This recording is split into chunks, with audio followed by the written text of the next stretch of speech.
నమస్తే. రాష్ట్ర వ్యాప్తంగా కూడా నిరుద్యోగులంతా ఎప్పుడెప్పుడు మా ప్రభుత్వం వస్తుంది, ఎప్పుడు మాకు ఉద్యోగాలు వస్తాయి, ఎప్పుడు మా బతుకులు మారుతాయనేటువంటి ఎదురుచూపు కాస్త తీరిపోయింది. కాంగ్రెస్ ప్రభుత్వం అధికారంలోకి వచ్చింది. ఎవరైతే విద్యార్థులు నిరుద్యోగులు ఫైట్ చేసిరో వాళ్ళు అనుకున్నది సాధించారు. సో ఎటకేలకు ప్రభుత్వం వచ్చింది. దాదాపు 15 నుంచి 20 రోజులు అవుతుంది. ఇక పథకాలన్నీ సాఫీగా సాగుతున్నాయి. కానీ నిరుద్యోగుల విషయంలో మాత్రం ముఖ్యమంత్రి రేవంత్ రెడ్డి గారు నేను ఒక ప్రకటన చేసిర్రు. సో 5 గ్యారెంటీలు 6 గ్యారెంటీలకు సంబంధించినటువంటి ప్రజాపాలనను రేపటి నుంచి రూపొందించబోతున్నాం. ఏదైతే విద్యార్థులు నిరుద్యోగులు ఉన్నారో వాళ్ళకి సంబంధించినటువంటి ఉద్యోగాలు కావచ్చు, టీఎస్పీసీ బోర్డు ప్రక్షాళన కావచ్చు, కొత్త చైర్మన్ నియామకాలు కొంత సమయం పడుతుందంటూ ఆయన వ్యాఖ్యలు చేశారు. సో మరి ఉద్యోగాలు వస్తాయా రావా, మరి అసలు ఏం జరగబోతుంది, సో మాట్లాడదాం. దీని మీద పూర్తి అవగాహన ఉన్నటువంటి కాంగ్రెస్ పార్టీ సీనియర్ నాయకులు అధికార ప్రతినిధి డాక్టర్ రియాజ్ గారు ఉన్నారు. సార్, పూర్తి అవగాహన ఉన్నది మీకు. నమస్తే. ముందుగాల సో పూర్తి అవగాహన ఉంది మొదటి నుంచి విద్యార్థుల్ని. సో మీరంతా వెనకాల వేసుకొని ఇక ప్రభుత్వానికి అగెనిస్ట్గా ఉద్యోగాల కోసం వాళ్ళతో వెనకాల ఉన్నారు మీరు. ఎటకెలకు ప్రభుత్వం వచ్చింది. సో ఏం చెప్తారు సార్, అసలు పిల్లలకు ఉద్యోగాలు వస్తాయా రావా అంటే ఏం చెప్తారు? అంటే వాస్తవంగా భారతదేశంలో ఉన్న 28 రాష్ట్రాల్లో తెలంగాణ ప్రత్యేక రాష్ట్రం. ఎందుకు ప్రత్యేక రాష్ట్రం అంటున్నానంటే, ఈ రాష్ట్రం ఏర్పడిందే ముల్కీ ఉద్యమ పునాదుల మీద. ముల్కీ ఉద్యమం అంటేనే ఉద్యోగాల ఉద్యమం, స్థానికులకు ఉద్యోగాలు ఇవ్వాలని. టీఆర్ఎస్ ఎలియాస్ బీఆర్ఎస్ 10 సంవత్సరాలు, దశాబ్ద కాలంలో పూర్తిగా నిర్లక్ష్యానికి, పూర్తిగా అన్యాయానికి గురి చేసిన వర్గం ఏదైతుందో వాళ్ళు చదువుకున్న విద్యార్థికులు, వాళ్ళని మనం నిరుద్యోగులు పిలుస్తూ ఉన్నాం. మనం నిజానికి ఏ ఉద్యమ పునాదుల మీద అయితే తెలంగాణ రాష్ట్రం ఏర్పడిందో ఆ ఆకాంక్షలు నెరవేరలేదు. వాస్తవంగా తెలంగాణ రాష్ట్రం సపరేట్గా ఏర్పడతా ఉన్నప్పుడు ఉమ్మడి రాష్ట్రంలో 12,50,000 ప్రభుత్వ ఉద్యోగాలు ఉండేది. ఇందులో 7 లక్షల ఉద్యోగాలు ఆంధ్రాకు పోతే 5 లక్షల ఉద్యోగాలు తెలంగాణకు వచ్చాయి. నిజానికి ప్రభుత్వం నియమించాలనుకుంటే 3 లక్షల ఉద్యోగాల నోటిఫికేషన్లు ఇవ్వాల్సిన అవసరం ఉండేది. కానీ గత ప్రభుత్వం 38,000 ఉద్యోగాల కన్నా ఎక్కువ ఇవ్వలేకపోయింది. ఈ విషయాన్ని నేను చెప్పట్లేదు. అప్పుడు తెలంగాణ పబ్లిక్ సర్వీస్ కమిషన్కి చైర్మన్గా ఉన్న గంటా చక్రపాణి గారే అనౌన్స్ చేశారు.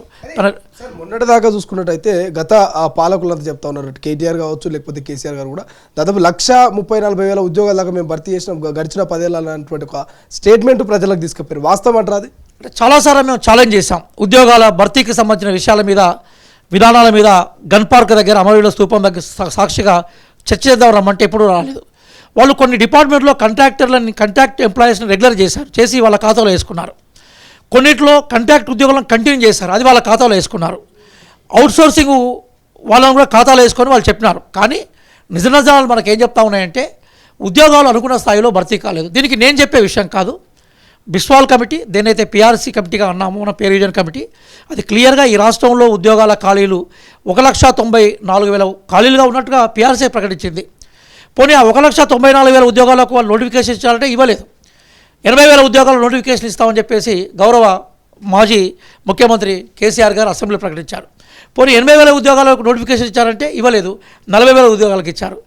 ఆ ఉద్యోగాల్లో కూడా లీకేజీలు, ప్యాకేజీలు, చివరికి విద్యార్థుల జీవితాలు డ్యామేజ్ అయిపోయినాయి. కాబట్టి ఎన్నికల ముందు ఏమైపోయిందంటే యువత ఒక నినాదాన్ని చేశారు. అదేంటంటే ఉద్యోగాలు కావాలంటే కేసీఆర్ పోవాలి, ఉద్యోగాలు రావాలంటే బీఆర్ఎస్ పోవాలని నినాదం చేశారు. ఆ నినాదము ఒక కణంలాగా విస్తరించి ఒక దానవాలాన్ని క్రియేట్ చేసింది. కాబట్టి యువత అసంతృప్తితోటే, యువత ఓటుతోటే ఈరోజు కాంగ్రెస్ పార్టీ గెలిచిందని నేను ఆ ఉద్యమానికి నాయకత్వం వహించిన వాడిగా, ఆ ఉద్యమ కాలంలో అరెస్ట్ అయిన వాడిగా, తర్వాత ఈ ఉద్యమ నినాదాన్ని ఘర్ ఘర్, గల్లీ గల్లీ, గాం గాం తీసుకుపోయే క్రమంలో ఉత్తర తెలంగాణ, దక్షిణ తెలంగాణకు బస్ యాత్రకి కన్వీనర్గా వివరించిన వాడిగా నేను గుర్తించాను. ఎక్కడికి పోయినా కూడా వందలాది యువకులు నా దగ్గరికి వచ్చేది, విద్యార్థికులు, వాళ్ళందరూ కూడా బాగా చదువుకున్న వాళ్ళు. సార్, మేము ఇంత చదువుకున్నాం, అందరికీ మరి మేము ప్రభుత్వ ఉద్యోగాలు అందరికీ ఇవ్వడం సాధ్యమా అంటే వాళ్ళు అనేది ఏంటంటే ఉన్న ఉద్యోగాలు అయితే నింపాలి కదా, సరే ప్రైవేట్ రంగంలో కూడా స్థానికతను తీసుకురావాలి కదా, మరి అది ప్రభుత్వ బాధ్యత కదా, ప్రభుత్వం ఆ బాధ్యత నుంచి తప్పుకున్నదని చెప్పారు. చివరికి మొన్న రీసెంట్గా స్వేదపత్రం అనే పేరుతోటి కేటీఆర్ ఒక పత్రాన్ని రిలీజ్ చేసినప్పుడు మీరు చివరి సంభాషణ చూడండి, ఆయన స్వయంగా ఒప్పుకున్నాడు. అంటే ఉద్యోగులు అట్లాగే విద్యార్థికులు అంటే నిరుద్యోగులు చేసిన ఓటు వల్లనే మేము ఓడిపోయాం అని చెప్పాం. That is the power of Telangana youth. So ఈ టీఎస్పీఎస్సీ బోర్డు విషయానికి వస్తే కొంతమంది ప్రక్షాళన చేయాలంటారు, కొంతమంది ఇప్పటికే ఆ పాత సభ్యులంతా కూడా చైర్మన్తో సహా రాజీనామాలు చేసినప్పటికీ గవర్నర్ ఆమోదముద్ర వేయనటువంటి పరిస్థితి. అసలు ఏం జరగబోతుంది? ప్రక్షాళన జరుగుతుందా? కొత్త చైర్మన్ నియమిస్తారంటే ఏం చెప్తారు సార్? అంటే శ్రీశైలం గారు రెండు కోణాల్లో దీన్ని చూడాలి. ఒకటేంటంటే ఇప్పుడున్న కాంగ్రెస్ పార్టీకి ఒక బాధ్యత ఉంది. అంటే ఇప్పుడున్న కాంగ్రెస్ పార్టీ అధికారంలో రావడానికి గౌరవ మంత్రులు, గౌరవ ముఖ్యమంత్రి గారు ఈరోజు ప్రజాసేవ చేయడానికి అవకాశం ఇచ్చింది ఈ రాష్ట్రంలో ఉన్న యూత్, ప్రధానంగా నిరుద్యోగులు. కాబట్టి వాళ్ళకు భరోసా కల్పించి వాళ్ళ ఆకాంక్షలు నెరవేర్చాల్సిన బాధ్యత ప్రభుత్వానికి ఉంది. ఇది ఫస్ట్ ప్రయారిటీగా వాళ్ళు తీసుకోవాలి. గౌరవ ముఖ్యమంత్రి ఈరోజు మనకు రేవంత్ రెడ్డి గారు ఎవరైతే ఉన్నారో వారు అనేక సందర్భాల్లో నిరుద్యోగులు అనే పదాన్ని ఉపయోగించాడు.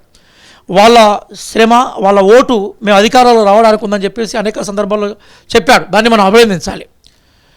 ఆ నేపథ్యంలోనే కొన్ని టెక్నికల్ ఇష్యూస్ ఉంటాయండి. అదేంటంటే ఈ ఉద్యోగ నియామకాలను రకరకాల బోర్డు చేస్తూ ఉంటాయి. ఉదాహరణకి ఎలక్ట్రిసిటీ బోర్డు కరెంట్ డిపార్ట్మెంట్లో ఉండే ఉద్యోగాలను నింపుతుంది.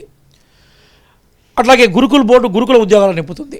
పోలీస్ బోర్డు పోలీస్ ఉద్యోగాలు నింపుతుంది. ఇవన్నీ రాష్ట్ర పరిధిలో ఉండే బోర్డులు. కానీ తెలంగాణ పబ్లిక్ సర్వీస్ కమిషన్ మాత్రము అది పూర్తిగా అటానమస్ బోర్డు, అంటే రాజ్యాంగ ప్రాతిపదికన ఏర్పడే సంస్థ అది. అంటే ఆర్టికల్ 315 నుంచి ఆర్టికల్ 319 వరకు తెలంగాణ పబ్లిక్ సర్వీస్ కమిషన్కి సంబంధించిన రూల్స్ అండ్ రెగ్యులేషన్ చేస్తూ ఉంటుంది. రాష్ట్ర ప్రభుత్వము చైర్మన్ని, సభ్యులను నియమించే అవకాశాలు మాత్రమే కలిగి ఉంటుంది తప్ప వాళ్ళని తొలగించే అవకాశాన్ని వాళ్ళు కలిగి ఉండరు. వాస్తవంగా వాళ్ళు ఎట్లా తొలగించబడతా ఉంటుంటే వాళ్ళు ఏదైనా తప్పు చేస్తే ఆ తప్పును మనము ఒక సిట్టింగ్ జడ్జి, సుప్రీంకోర్టు జడ్జి సమక్షంలో విచారణ జరిపి ఆ తప్పును నిరూపించబడితే ఆ విషయాన్ని రాష్ట్రపతి దగ్గర తీసుకపోతే అక్కడ వారు అప్రూవ్ చేస్తే వాళ్ళ యొక్క రిజిగ్నేషన్ అనేది ఆమోదించబడుతుంది. కాంప్లెక్స్తో కూడుకున్న విషయం అయితే. లేదా వీళ్ళంతా వీళ్ళు స్వచ్ఛందంగా రాజీనామా చేస్తే గవర్నర్ కూడా ఆమోదించవచ్చు. అది ఇప్పుడు ఏమైందంటే మొత్తం 10+1 స్ట్రక్చర్ అది. అంటే 10 మంది సభ్యులు ఉంటారు, ఒక్కరు చైర్మన్గా ఉంటారు. ఈ 10+1 11 మందిలో 5 ఆల్రెడీ రిటైర్ అయిపోయినారు. అంటే మిగిలింది 6. ఈ 6 4 అంటే మనకి 3 రిజైన్ చేశారు, చైర్మన్ రిజైన్ చేశాడు. ఇక మిగిలింది ఇద్దరు లేడీ ఎంప్లాయీస్. వాళ్ళిద్దరు, అందులో ఒకరు గవర్నమెంట్ టీచరు, మరొకరు ఆర్డీఓ ర్యాంక్లో ఉన్న ఆఫీసర్. వాళ్ళిద్దరికి రిజైన్ చేయలేదు. ఎందుకంటే వాళ్ళు రిజైన్ చేస్తే మళ్ళీ వెనుకపోయి గవర్నమెంట్ సర్వీస్లో చేరే అవకాశాన్ని ఆర్టికల్ 319 ఇన్కార్ చేస్తుంది. కాబట్టి వాళ్ళు ఏమంటున్నారంటే మేము పాత ఉద్యోగంలోకి పోయినప్పుడు మాకు అవకాశం లేదని వాళ్ళు చెప్తున్నారు. దాని మీద ముఖ్యమంత్రి గారు వాళ్ళతో మాట్లాడుతున్నారు, ఆల్రెడీ మాట్లాడారు కూడా. తర్వాత ఈ ఇష్యూను మనకి గవర్నర్ గారు ఏం చేస్తారంటే వారి పరిధిలో రిజిగ్నేషన్ యాక్సెప్ట్ చేస్తే అయిపోయేది.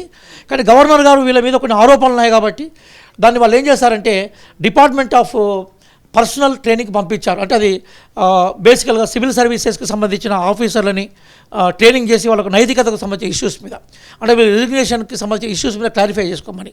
ఇప్పుడు ఆ ఫైల్ పోయి ఢిల్లీలో ఉన్నది. అంటే మనకి డిపార్ట్మెంట్ ఆఫ్ ప్లానింగ్ అండ్ మనకి ఇది ట్రైనింగ్కి సంబంధించిన దగ్గరికి పోయింది. పోవడం వల్ల ఏమైపోయిందంటే అక్కడి నుంచి రావాలి. అయితే అది పెద్ద ఇష్యూ ఏం కాదు. గవర్నర్ గారు మళ్ళొకసారి రిమైండర్ రాసిన, లేదా గవర్నర్ గారు కొంచెం దీని మీద కొంత టైం వెచ్చించి ఢిల్లీకి పోయి వాళ్ళకి చెప్పినా కూడా రిజిగ్నేషన్స్ యాక్సెప్ట్ అవుతాయి, కాదన్న విషయం కాదు. అయితే నాకు తెలిసి ముఖ్యమంత్రి గారు ఒకసారి ఆల్రెడీ గవర్నర్ గారు కలిశారని, గవర్నర్ గారిని కొంచెం తెలంగాణ పబ్లిక్ సర్వీస్ కమిషన్ రాజీనామా విషయాలను మీరు తొందరగా తేలిస్తే మేము మళ్ళీ ఉద్యోగాల ప్రక్రియకు పోతామనేది చెప్పినట్టుగా తెలిసింది. బహుశా ఈరోజు ముఖ్యమంత్రి గారి ఉపన్యాసాన్ని నేను కూడా మీతో పాటుగా మన ఛానల్లో విన్నాను. అందులో నాకు అర్థమైంది ఏంటంటే ముఖ్యమంత్రి గారు చాలా ప్రయారిటీ ఇస్తున్నారు దీనికి.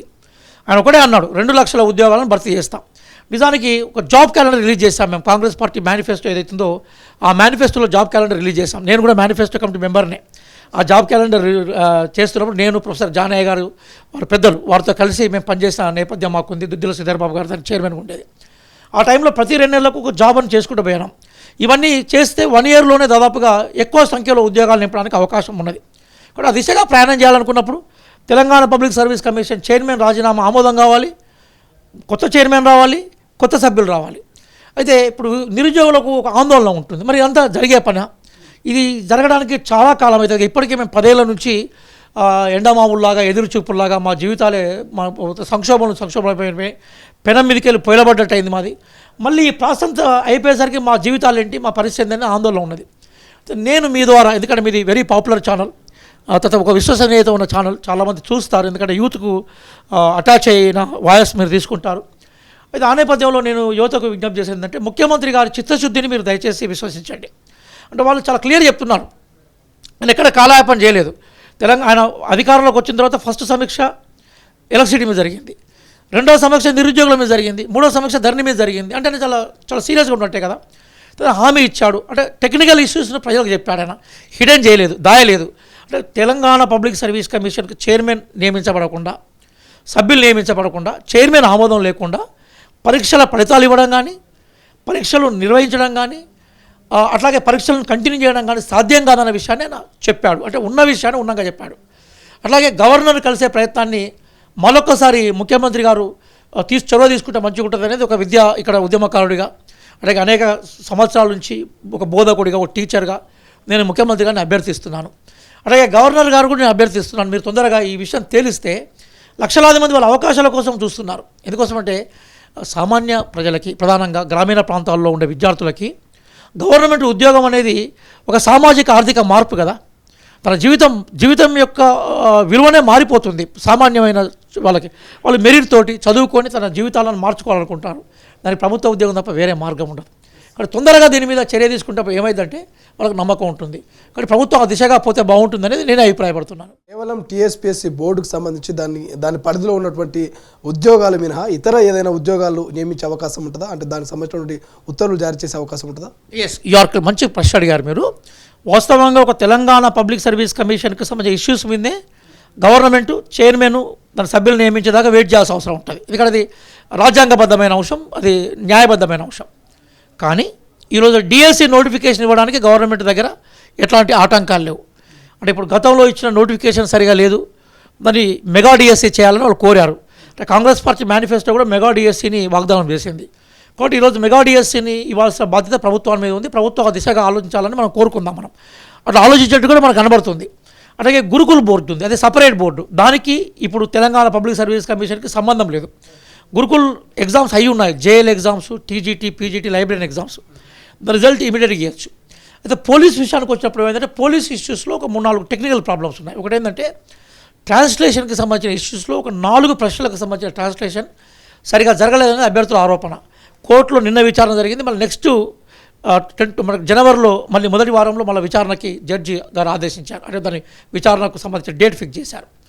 అలాగే జీవో నెంబర్ 46 మీద కొన్ని జిల్లాలకు సంబంధించిన అభ్యర్థులు ఆందోళన చెందుతున్నారు. వాళ్ళ ఆందోళనను కూడా పరిష్కరించాల్సిన అవసరం ఉన్నది. అంటే పోలీస్ డిపార్ట్మెంట్లో జీవో నెంబర్ 46 కానీ ట్రాన్స్లేషన్కి సంబంధించిన ఇష్యూస్ మీద కానీ ప్రభుత్వం కొంత చొరవ చూసుకుంటే ఆ సమస్య అయిపోతుంది, పోలీసు ఉద్యోగాలు ఇవ్వడానికి అవకాశం ఉంది. డిఎస్సి మీద ఆల్రెడీ ముఖ్యమంత్రి గారు ఒక ఎంక్వైరీ చేయమని చెప్పారు. అంటే ఇంకెన్ని ఉద్యోగాలు ఇవ్వడానికి అవకాశం ఉంటుంది అనేది. బహుశా ఆ ఎంక్వైరీ పూర్తయితే ఉద్యోగాల సంఖ్య పెంచితే ఇప్పుడు ఈ డిఎస్సి నోటిఫికేషన్కి అడిషనల్ నోటిఫికేషన్ ఇచ్చే అవకాశం ఉంది. అంటే అది కూడా క్లియర్గానే ఉన్నది. దాదాపుగా ఎంత లేదన్నా కూడా అనేక మందికి, వేలాది మందికి ఉపాధి దొరుకుతుంది. గురుకుల ఎగ్జామ్స్కి సంబంధించిన ఎగ్జామ్స్ అయిపోయినాయి. అట్లాగే గురుకుల ఎగ్జామ్స్ సంబంధించిన జేఎల్కి సంబంధించింది కానీ గురుకుల జేఎల్, అట్లాగే టీజీటీ, పీజీటీ, లైబ్రరీకి సంబంధించిన అంశాలు అయిపోయినాయి. వాటి కూడా చేయొచ్చు. అలాగే హాస్టల్ వార్డెన్కి సంబంధించిన డేట్స్ ఫిక్స్ చేసి కూడా ఎగ్జామ్స్ పెట్టవచ్చు. కాబట్టి ఒక తెలంగాణ పబ్లిక్ సర్వీస్ కమిషన్ సంబంధించిన టెక్నికల్ ఇష్యూ ఉంది. అంటే పబ్లిక్ సర్వీస్ కమిషనే కీలకమైనది, ఎక్కువ ఉద్యోగాలు వాళ్ళే ఇస్తారు. కానీ నిరుద్యోగులకు సంబంధించిన న్యాయం చేయడం కోసం కానీ లేదా ఉద్యోగాలను ఇవ్వడంలో ఒక పారదర్శకతను ఇవ్వడం కోసము, నమ్మకం ఇవ్వడం కోసం మిగతా డిపార్ట్మెంట్లను మనం తీసుకునే వాటికి నోటిఫికేషన్స్ ఇచ్చి ఇమీడియట్గా ఎగ్జామ్స్ కండక్ట్ చేసే అవకాశం మాత్రము గవర్నమెంట్కు ఉందండి. గతంలో మనం చూసినాం సార్, అంటే కొన్ని ఫేక్ వార్తలు కావచ్చు, సోషల్ మీడియాలో కొంత ప్రచారం, ఇగో ఉద్యోగాలు అనగానే పొట్ట చేతులు పట్టుకొని గ్రామీణ ప్రాంతాలకు వెళ్ళి వచ్చి ఇక్కడ హైదరాబాద్లో కోచింగ్లు తీసుకోవడము, నెలల తరబడి వేచి చూసినటువంటి సందర్భాలు. సో వీటన్నిటికీ ఫుల్ స్టాప్ పడతారా ఈ జాబ్ క్యాలెండర్ తోటి? ఎగ్జాక్ట్లీ నేను అనుకుంటున్నాను. ఇక్కడ ఒక చిన్న విషయం, చాలా కీలకమైన ఫిలాసఫీ చెప్తున్నాను నేను, అంటే అడ్మినిస్ట్రేషన్ ఫిలాసఫీ. ప్రభుత్వ ఉద్యోగాలను ఇవ్వడం అనేది అభివృద్ధిలో భాగంగా చూడాలి. అంటే ఎక్కువ మంది ప్రభుత్వ ఉద్యోగులు కనుక వస్తే ప్రభుత్వ పథకాలు నలుమూలలకు పోతాయి, సామాన్య ప్రజలకు చేరువవుతాయి, ప్రభుత్వమే క్లిక్ అవుతుంది, ప్రభుత్వమే ప్రజల చేత గుర్తింపబడుతుంది, ప్రభుత్వాన్ని అప్రిషియేట్ చేస్తారు, పొగుడుతారు. కానీ గత ప్రభుత్వం టీఆర్ఎస్ ఏలియాస్ బీఆర్ఎస్ ఏం చేసిందంటే ప్రభుత్వ ఉద్యోగాల కల్పనను ఖర్చుతో కూడుకున్న వ్యవహారంగా మార్చింది. అంటే ప్రభుత్వ ఉద్యోగాలు ఇస్తే వీళ్ళకి జీతాలు ఇవ్వాల్సి వస్తుంది. ఇంకా మీకు ఒక దుర్మార్గమైన చర్య చెప్తాను. అదేంటంటే 58 ఏళ్ళకు రిటైర్మెంట్ ఉండే, ఎవ్వరూ అడగలేదు, దాన్ని 61 ఏళ్ళకు పొడిగించారండి. 61 ఏళ్ళకు పొడిగిస్తే 3 ఏళ్ళ నుంచి అసలు ఉద్యోగ నోటిఫికేషన్ లేవు కదా, రిటైర్మెంట్ చేసి లేవు కదా. ఇప్పుడు ఆ రిటైర్మెంట్స్ అని కూడా మార్చి నుంచి అంటున్నారు. ఇప్పుడు నా దగ్గరికి అనేక వందలాది మంది విద్యార్థులు వస్తున్నారు. సరే, నేను ఒక ఉపాధ్యాయుడిగా నేను అభిప్రాయపడుతుంది ఏంటంటే, కాంపిటేటివ్ ఎగ్జామ్స్కు ఇన్స్ట్రక్టర్గా, కాంపిటేటివ్ ఎగ్జామ్స్ యొక్క ప్రొఫెసర్గా నేను అభిప్రాయపడుతుంది ఏంటంటే, రిటైర్మెంట్ ఏజ్ మీద కూడా ఒకసారి ప్రభుత్వం పునరాలోచిస్తే యంగ్ జనరేషన్కి బాగా ఉపయోగపడుతుంది. ఎందుకంటే ఎవ్వరూ డిమాండ్ చేయకుండా దాన్ని 58 నుంచి 61 పట్టుకుపోయినారు. కాబట్టి ఈరోజు విద్యార్థులు డిమాండ్ చేస్తున్నారు, మీరు కనుక తగ్గిస్తే మాకు ఎక్కువ అవకాశాలు ఉంటాయి అనుకున్నది.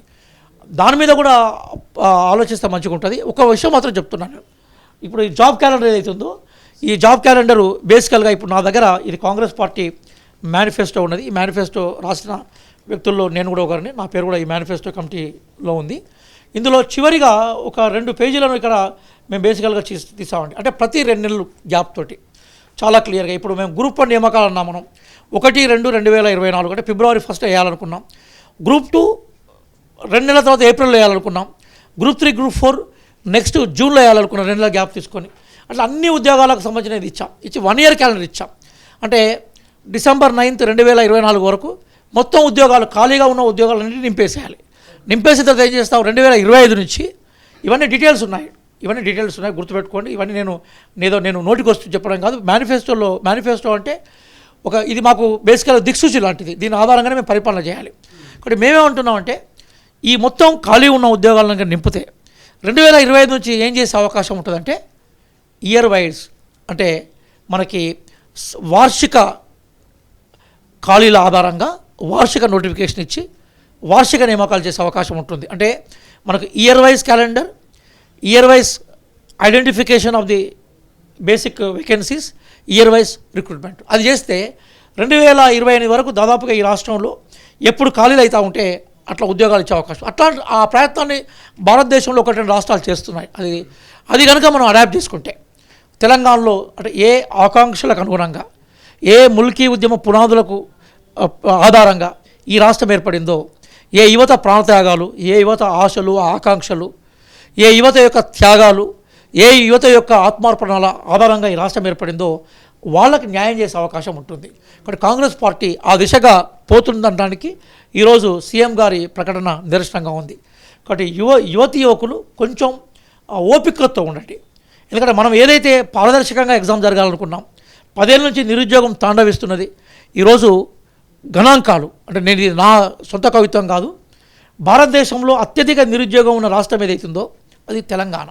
కానీ అత్యధిక నిరుద్యోగంలో ఉన్న రాష్ట్రం నుంచి అత్యధిక ఉద్యోగుల రాష్ట్రం కూడా తెలంగాణ మార్చాలనుకున్నప్పుడు కొంత ఓపిక అవసరం. కాబట్టి మీరు ముఖ్యమంత్రి గారు ఇచ్చిన విషయాన్ని మీరు ఆలోచించండి. అది కూడా ఎక్కువ టైమే ఉండదు. ఫిబ్రవరి 1 మనం గ్రూప్ 1 నోటిఫికేషన్ అనుకున్నాం. కాబట్టి ఈ 1 మంత్లోనే ముఖ్యమంత్రి గారు ఈ ప్రక్షాళనలు మొత్తం చేసేసి ఆ దిశగా రాష్ట్రాన్ని నడిపిస్తారని మేము ఆశిస్తున్నాం. సార్, ఇప్పటికే గతంలో అధికారంలోకి రాకముందే కాంగ్రెస్ పార్టీ కొన్ని హామీలను ఇచ్చి తప్పిందనే విధంగా ప్రతిపక్షాలు విడుచుకుపడుతున్నాయి. అంటే మనం మన అసెంబ్లీలో చూస్తున్నాం, 9వ తారీఖున 2 లక్షల రుణమాఫీ అన్నారు, రైతు బంధు అన్నారు, ఎందుకు ఇంతవరకు వేయలేరనేటువంటి ప్రశ్నలు మనం చూస్తున్నాం. ఇప్పుడు జాబ్ క్యాలెండర్లో కూడా మీరు ఫిబ్రవరి 1 నుంచి జాబ్ క్యాలెండర్ యథావిధిగా అమలు అవుతుందంటూ చెప్తా ఉన్నారు. ఒకవేళ అటు ఇటుగా ఏమైనా అవకాశం ఉందంటారా? ఇప్పుడు ఒక విషయం ఏంటంటే ఈ రాష్ట్రాన్ని టీఆర్ఎస్ ఎలియాస్ బీఆర్ఎస్ ఏం చేసిందంటే ఒక మేడి పండులాగా చూపెట్టింది. మనం చిన్నప్పుడు చదువుకున్నాం కదా పద్యాల్లో, కరి మింగిన వెలగపండు అంటే లోపల ఏమీ ఉండదు కానీ చుట్టూ మంచి అద్భుతమైన కవచం ఉంటుంది. దాని లోపల పండు ఉన్నట్టుగా ఫీల్ అవుతాం. దాన్ని కరి మింగిన వెలగపండు అంటాం మనం. అట్లాగే ఈ రాష్ట్రం ఒక అద్భుతంగా ఉంది. ఈ రాష్ట్రం తలసరి ఆదాయం మొత్తం ప్రపంచంలోనే డెన్మార్క్, స్వీడన్ లాంటి వాళ్ళతో తలదన్నేలాగా ఉందని ఫోజులు ఇచ్చారు కదా. ఒరిజినల్గా మనం లోపల ఓపెన్ చేసి బడ్జెట్ చూడగానే వెల్లెలకడ పడిపోయినాం. అంటే అబద్ధాల పునాదుల మీద ఈ దశాబ్ద కాలము పరిపాలన కొనసాగింది. కాబట్టి మేము కూడా ఆశ్చర్యానికి లోనైనాము. కాబట్టి సహజంగా ఒకరోజు అటో ఇటో కావచ్చు, ఒక సూర్యాస్తమం మనం అనుకున్న టైంలో రావచ్చు, మబ్బులు వచ్చి రాకపోవచ్చు, మనకి అట్లాగే సూర్యోదయం సూర్యాస్తమయాలు అటో ఇటో కావచ్చు. కానీ సూర్యోదయం వాస్తవం, సూర్యాస్తమయం వాస్తవం. కాబట్టి ఈరోజు మేము అనుకున్న డేట్లలో ఒక 24 గంటలు 48 గంటలు ఒక నెల అటో ఇటో పోవచ్చు. కానీ కమిట్మెంట్ ఈజ్ వెరీ ఇంపార్టెంట్. కాబట్టి ముఖ్యమంత్రి గారు కమిట్మెంట్తో ఉన్నారు. ఎందుకంటే మీరు మొన్న రీసెంట్ కూడా ఒక కాలేజీ ఫంక్షన్లో ఆయన ఏమన్నారంటే ఈ రాష్ట్రము యువత ఓట్లతోటే మేము అధికారంలోకి వచ్చాం, ఈ రాష్ట్రం యువత రాష్ట్రం, యువతకు న్యాయం చేస్తామన్నాం. కాబట్టి మేము మా చిత్తశుద్ధిని మీరు దయచేసి అర్థం చేసుకోండి. కాబట్టి 10 ఏళ్ళ నుంచి వాళ్ళు ఇప్పుడు నా దగ్గర బీఆర్ఎస్ మేనిఫెస్టో కూడా ఉంది. అక్కడ నీ అనే పదాన్ని కూడా ఉపయోగించలేదు, అంటే నిరుద్యోగి అనే పదాన్ని ఉపయోగించలేదు. మేము 42 పేజీల మేనిఫెస్టోలో 6 పేజీలు మేము నిరుద్యోగుల గురించి రాసాం మేము. కాబట్టి దట్ ఈస్ అవర్ కమిట్మెంట్. కాబట్టి విద్యార్థులకు నేను ఇచ్చేది ఏంటంటే ఎక్కడ కూడా గ్యారంటీలో మీరు అటెండ్ కాలేదండి. ఇప్పుడు మనం ఈరోజు మన దాకా బస్సు వచ్చింది, బస్సును ఎంత అపహాస్యం చేశారు, నడుస్తున్నాయి కదా బస్సులు. అలాగే గృహలక్ష్మి, గృహజ్యోతికి సంబంధించిన ఇష్యూస్ కానీ ఈరోజు గ్యారంటీలను మనం జనంలో తీసుకురావాలంటే వాళ్ళ యొక్క డాటా తెలవాలి కదా. గత గవర్నమెంట్లో ఎప్పుడూ చేయలేదు. వాళ్ళ అధికారంలో జూన్లో వస్తే అప్పుడు 2014 ఆగస్టు 19న ఒక సర్వే తీసుకొచ్చారు. ఆ సర్వేని హిడెన్ చేశారు, రహస్యం చేశారు. కానీ కాంగ్రెస్ పార్టీ అట్లా చేయట్లేదు. ఈరోజు ఒక పత్రం రిలీజ్ చేసింది. 5 గ్యారంటీలకు సంబంధించిన పత్రం అది. దరఖాస్తు. ఆ దరఖాస్తు నింపితే మీకు 5 గ్యారంటీలు వచ్చి రాబోతున్నాయి కదా. ఆల్రెడీ బస్ గ్యారంటీ వచ్చేసింది కదా. కాబట్టి ఆ నేపథ్యంలో మనం అన్నీ చేస్తున్నారు. బడ్జెట్ లేదు. బడ్జెట్ని ఏం చేశారంటే మొత్తం బడ్జెట్ని కరిమింగిన వేలపడంగా మార్చేశారు. ఇక్కడ ఒక విషయం చెప్తాను, చాలా కీలకమైన డిస్కషన్. అదేంటంటే ఈ భౌగోళిక ప్రాంతం అనేది పేద ప్రాంతం కాదు. 2048 సెప్టెంబర్ 17న ఈ ప్రాంతం భారతదేశంలో చేరినప్పుడు అప్పుడు గోర్వాల కమిటీ అనే కమిటీ వచ్చింది. అదేం చెప్పిందంటే భారతదేశంలో అత్యంత ధనవంతమైన రాష్ట్రాల్లో హైదరాబాద్ రాష్ట్రం ఒకటని చెప్పింది. అప్పుడు దీని పేరు హైదరాబాద్ రాష్ట్రం.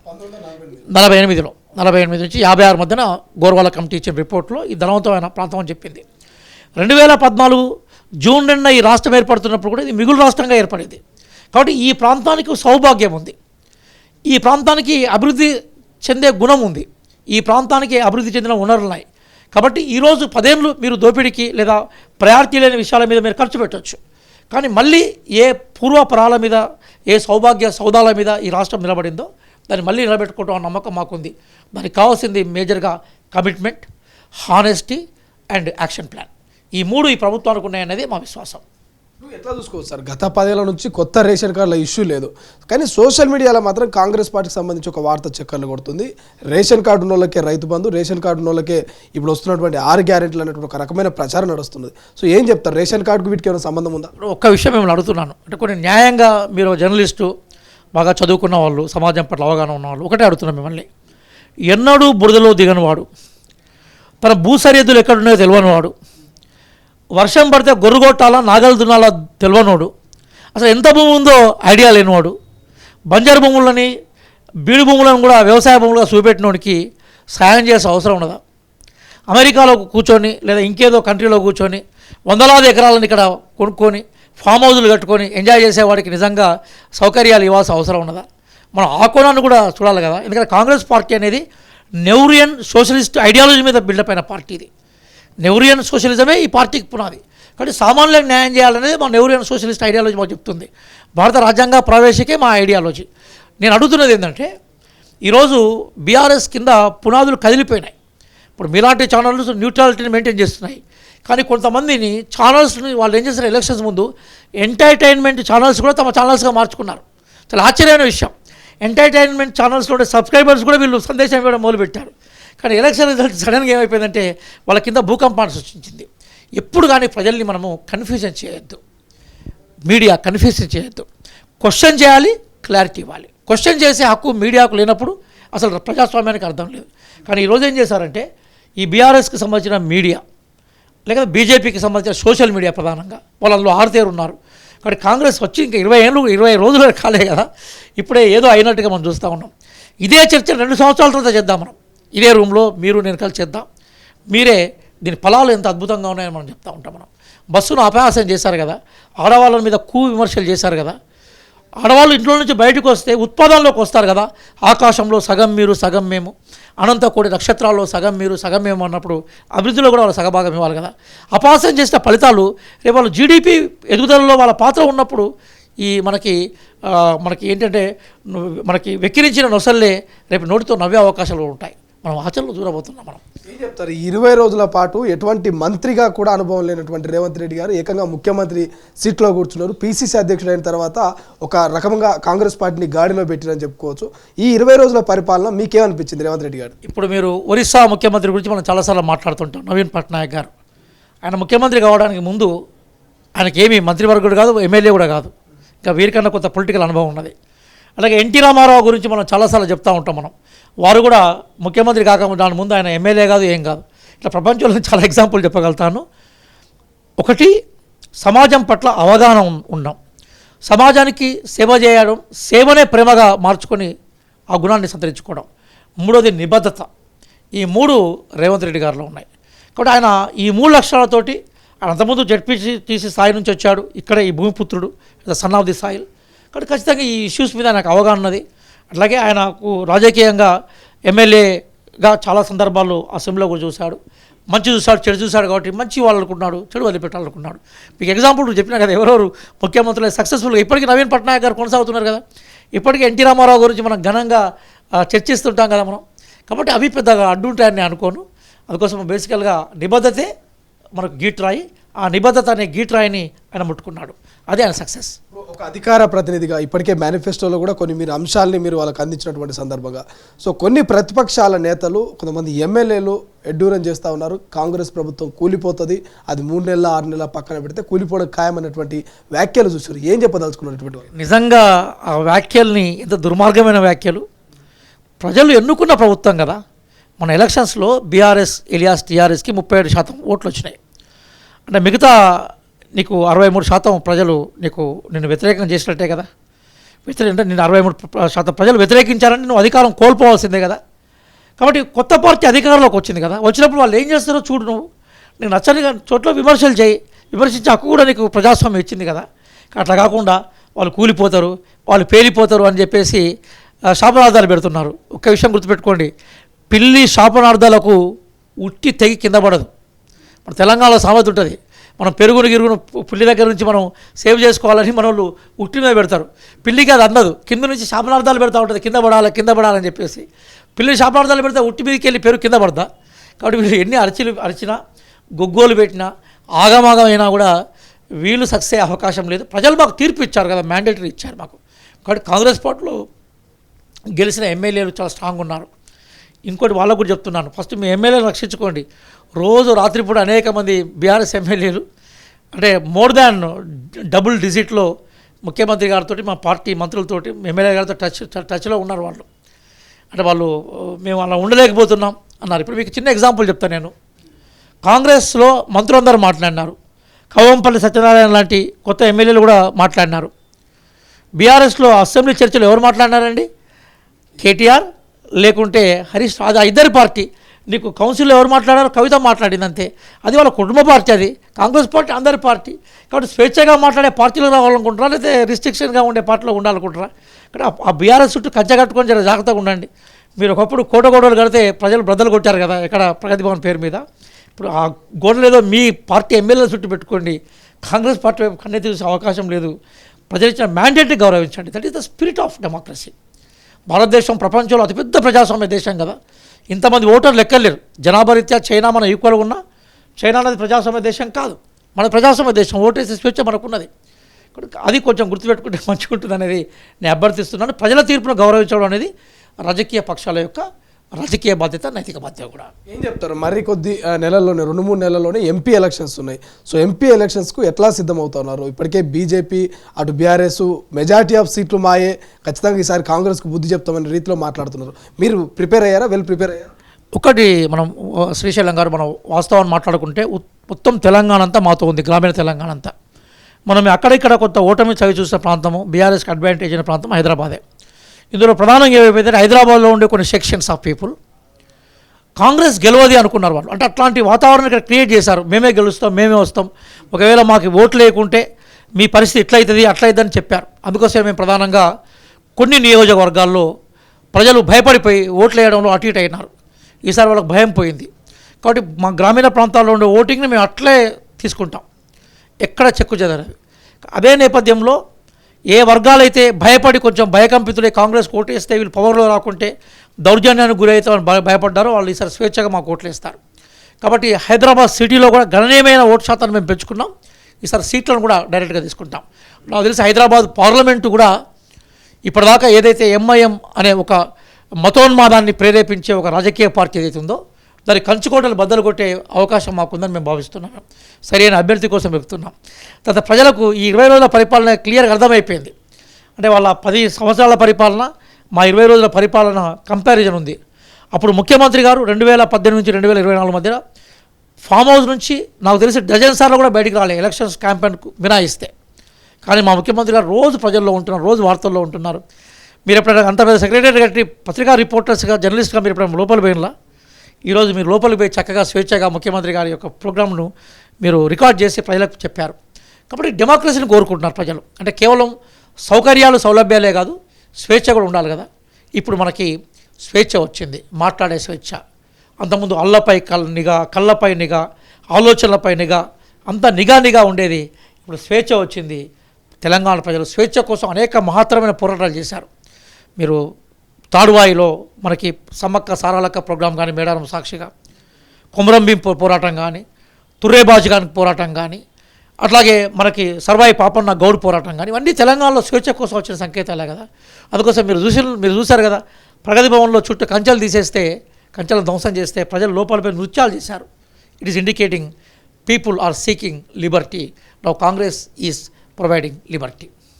ఫైనల్గా రియాజ్ గారిని మేము భవిష్యత్తులో ఒక సలహాదారుడిగానో, ఒక నామినేట్ పోస్టులోనో, లేకపోతే ఒక కార్పొరేషనో, లేకపోతే ఎంపీగానో ఏ పదవిలో చూడబోతున్నాం అంటే ఏం చెప్తారు? Thank you sir. నా మీద కన్సర్న్తో క్వశ్చన్ అడిగారు. కానీ ఒక విషయం సార్, అదేంటంటే నేను తెలంగాణ ఉద్యమంలో నేను పనిచేశాను, చాలా సిన్సియర్గా పనిచేశాను, జాతీయ స్థాయిలో పనిచేశాను.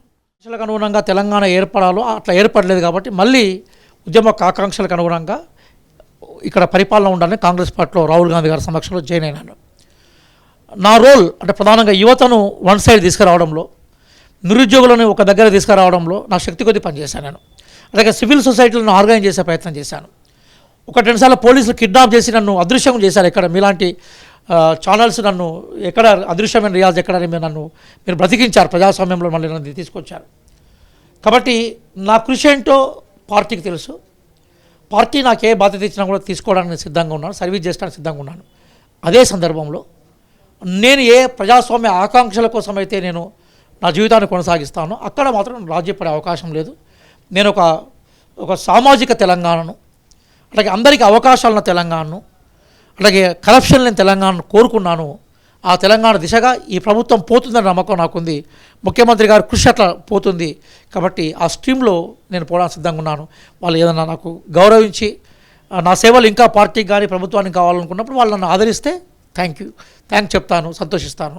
ఆదరించకుండా పౌర సమాజంలో నా బాధ్యుడిగా, అంటే నేను ఒక క్వాలిఫైడ్ పర్సన్గా, ఒక పోస్ట్ గ్రాడ్యుయేట్ గోల్డ్ మెడలిస్ట్గా, తెలంగాణ భూమి పుత్రునిగా నా బాధ్యతను నిర్వర్తించుకుంటూ వెళ్ళిపోతాను.